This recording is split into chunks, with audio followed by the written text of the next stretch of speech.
નમસ્કાર, હું પ્રવીણ. બીઝેડ કાંડથી બુલેટિનની શરૂઆત કરીએ કેમ કે લાંબા સમયથી સ્થાનિક સ્વરાજની ચૂંટણીઓ ગઈ અને પાયલ હોસ્પિટલનો સીસીટીવી કાંડ સામે આવ્યો. આ તમામ વચ્ચે ઘણી બધી વસ્તુઓ ભૂલાઈ ગઈ. એ છે બીઝેડ કૌભાંડ.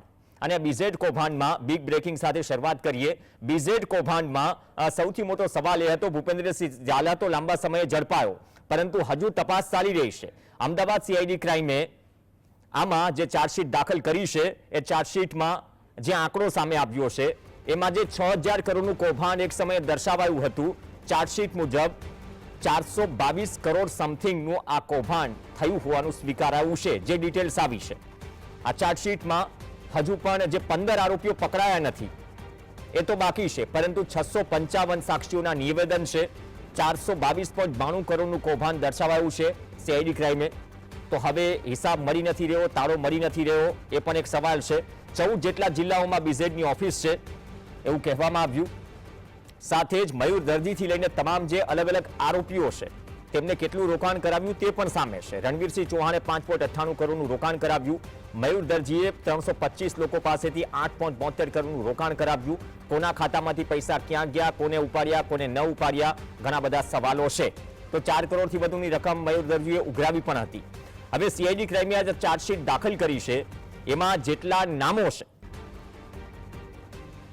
જે 15 લોકોની ધરપકડ નથી થઈ, 6 આરોપીઓ વિરુદ્ધ હજુ ચાર્જશીટ બાકી છે. આ તમામ વચ્ચે બહુ ગાજ્યું હતું. ભૂપેન્દ્રસિંહ ઝાલા બહુ ગાજ્યા, એનો રોડ શો પણ ગાજ્યો. ચૂંટણી સમયે ફોર્મ પરત ખેંચી, એટલે શક્તિ પ્રદર્શન કરીને ફોર્મ પરત ખેંચ્યું, એ મુદ્દો પણ ઘણો ચર્ચાયો. સ્થાનિક નેતાઓના દબદબા વચ્ચે રાજકીય પતંગ કપાયાની ચર્ચા પણ ઘણી લાંબી થઈ, પરંતુ આ ચાર્જશીટમાં ઘણું બધું છે જેના પર ચર્ચા કરવી જરૂરી છે. સહયોગી ધવલ બારોટ આપણી સાથે જોડાશે. ધવલ, 6000 કરોડનું કૌભાંડની વાત હતી, ઘણી બધી ચર્ચા થઈ અને ખુદ જ્યારે તપાસ એજન્સીએ પ્રેસ કોન્ફરન્સમાં કહે કે અંદાજે 6000 કરોડ જેટલું કૌભાંડ છે અને હવે ચાર્જશીટમાં 422 કરોડનો શું તાળો મળ્યો છે. હજુ પણ આમાં ઘણી બધી કડીઓ જોડવાની બાકી છે, કેમ કે છેલ્લા અમુક સમયથી બીઝેડ કૌભાંડ કદાચ મીડિયાની સ્ક્રીન ઉપરથી થોડું લુપ્ત થયું હતું, એટલે કે કોઈ અપડેટ નહોતી. આજે અપડેટ આવી તો આ ચાર્જશીટ પછી કયા એવા સવાલો છે જે હજુ પણ અકબંધ છે?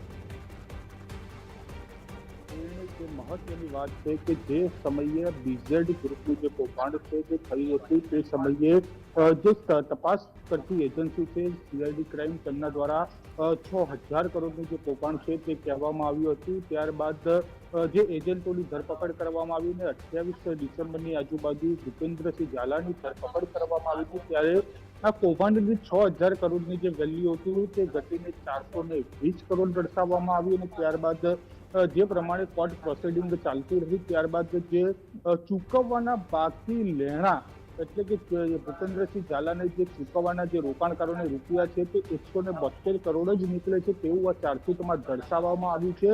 એટલે કે કહી શકાય કે ખૂબ જ લાંબુ અંતર 6000 કરોડથી લઈને 172 કરોડ રૂપિયા ઉપર આવી ચૂક્યું છે. એટલે કે કહી શકાય કે જે 7 આરોપીઓ છે તે 7 આરોપીઓ વિરુદ્ધ અમદાવાદ ગ્રામ્ય સેશન્સ કોર્ટની અંદર 22000 પત્તાની જે ચાર્જશીટ છે તે મૂકવામાં આવી છે અને પકડાયેલા, જે ધરપકડ કરાયેલા 6 આરોપીઓ છે તેમના વિરુદ્ધ હજુ થોડાક સમય બાદ જે છે તે ચાર્જશીટ કરવામાં આવશે અને 15 જેટલા આરોપી સમગ્ર કેસની અંદર હજુ પકડવાના પણ બાકી છે તેવો પણ ઉલ્લેખ ચાર્જશીટની અંદર કરવામાં આવે છે. એટલે કે વિગતે વાત કરવામાં આવે તો આ કેસની અંદર આરોપી વિશાલસિંહ ઝાલા, દિલીપસિંહ સોલંકી, આશિક ભરથરી, સંજયસિંહ પરમાર, રાહુલ રાઠોડ, રણવીરસિંહ ચૌહાણ અને મયુર દરજી વિરુદ્ધ ચાર્જશીટ છે તે મૂકવામાં આવી છે. આશરે 22000 પત્તાની જે ચાર્જશીટ છે તે મૂકવામાં આવી છે અને જે 6 આરોપી ધરપકડ કરાયેલા જે બાકી છે તેમાં મુખ્ય આરોપી ભૂપેન્દ્રસિંહ ઝાલા, કિરણ ચૌહાણ, નરેશ પ્રજાપતિ, વિનોદ પટેલ, ગુણવંતસિંહ રાઠોડ અને કમલેશ ચૌહાણ વિરુદ્ધ હજી થોડાક સમય બાદ જે ચાર્જશીટ છે તે મૂકવામાં આવશે. એનું મુખ્ય કારણ એ છે કે આ જે 7 આરોપી પકડાયા હતા તેનો 90 દિવસનો જે ચાર્જશીટનો સમયગાળો છે જે પૂર્ણ થતો હતો, તેને લઈને ચાર્જશીટ કરવામાં આવ્યું છે ને ભૂપેન્દ્રસિંહ ઝાલાથી સહિત જે 6 આરોપીઓ છે તે લોકો હજી 90 દિવસનો જે સમયગાળો છે જે પૂર્ણ નથી થયો. 90 દિવસનો સમયગાળો પૂર્ણ થતા તેઓ ઉપર પણ જે ચાર્જશીટ છે તે મૂકવામાં આવશે. એટલે કે 6000 કરોડની જે કૌભાંડ હતી તેનીથી ઘટીને કૌભાંડ અત્યારે 172 કરોડ ઉપર આવી ચૂક્યું છે. 172 ખાલી જે રોકાણકારો છે તેમને ચૂકવવાના બાકી નીકળી રહ્યા છે. નહીં તો હવે ઘણી બધી વસ્તુઓ જે છે ભૂપેન્દ્રસિંહ ઝાલા ઝડપાયા બાદ પછી શું લાગતું હતું કે અમુક કડીઓ જે મળી જશે, કેમ કે રાજકીય ચર્ચાઓ પણ ઘણી હતી, પરંતુ તપાસ એજન્સી જ્યારે કોઈ ચાર્જશીટ મૂકે છે તો એક એક શબ્દ બહુ ગંભીરતાથી લેવાય છે, કેમ કે સવાલ ઉઠે છે. હવે બીજી વાત રહી, તમે રોકાણકારોની વાત કરી, આમાં શિક્ષકોથી લઈને ઘણા બધાના નામ આવ્યા હતા. એ વાત પણ ક્લિયર થઈ કે રોકાણકારોને જ્યારથી અકાઉન્ટ બ્લોક થયા તો વળતર આપવાનું બંધ થયું, પૈસા મળવાના બંધ થયા. એ બાબતે કોઈ રોકાણકારો જેના પૈસા બ્લોક થયા છે એ લોકો માટે કોઈ રાહતના સમાચાર આવનાર દિવસોમાં આવી શકે, અથવા તો એવી કોઈ કડી કે જે બહુ ટૂંક સમયમાં જ રાહત આપી શકે આ તમામ રોકાણકારોને, ડાયરેક્ટલી ઇનડાયરેક્ટલી જે લોકોએ રોકાણ કર્યું, જે સામાન્ય લોકો છે?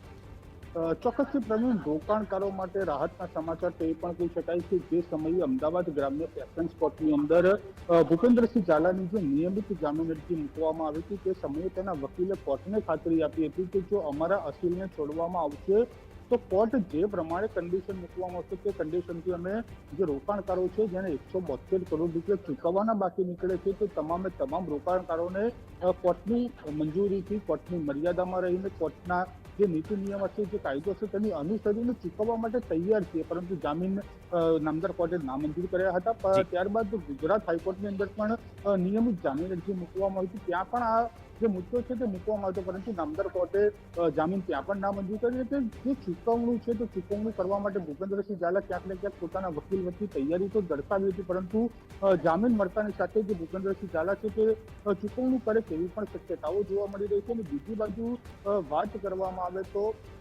172 કરોડ રૂપિયા જે ચૂકવવાના બાકી નીકળે છે તેની અંદર હજુ સુધી કોઈ પણ રોકાણકાર ફરિયાદ કરવા નથી આવી તેવી પણ કોર્ટને ખાતરી આપવામાં આવી હતી. એટલે કે કહી શકાય કે હાલ જે પ્રમાણે આંકડો મળી રહ્યો છે તે પ્રમાણે ચાર્જશીટની અંદર દર્શાવવામાં આવ્યું છે 6,866 રોકાણકારોને જે રૂપિયા છે તે આપવાના બાકી નીકળી રહ્યા છે અને 655 જેટલા સાક્ષીઓ છે તે તપાસવામાં આવ્યા છે. આ કેસની અંદર ચાર્જશીટમાં 655 જેટલા સાક્ષીઓ છે તે મૂકવામાં આવે છે, જે રોકાણકારો પણ હોઈ શકે છે અને જે આ કેસ સાથે સંકળાયેલા લોકો પણ હોઈ શકે છે. એટલે કે સમગ્ર બાબત છે તે મૂકવામાં આવેલી. આભાર ધવલ સમગ્ર અપડેટ બદલ. તો હજુ પણ જ્યાં સુધી ભૂપેન્દ્રસિંહ ઝાલાના જામીનની વાત છે, આવનાર સમયમાં જે આરોપીઓ પકડાયા નથી, જે આરોપીઓ વિરુદ્ધ હજુ ચાર્જશીટ દાખલ થઈ નથી, જે આંકડો છે 422 સમથિંગ કરોડનો, કેમ કે 6,000 કરોડની આસપાસનું કૌભાંડની વાત હતી, તો ખરેખર અંતર બહુ મોટું છે.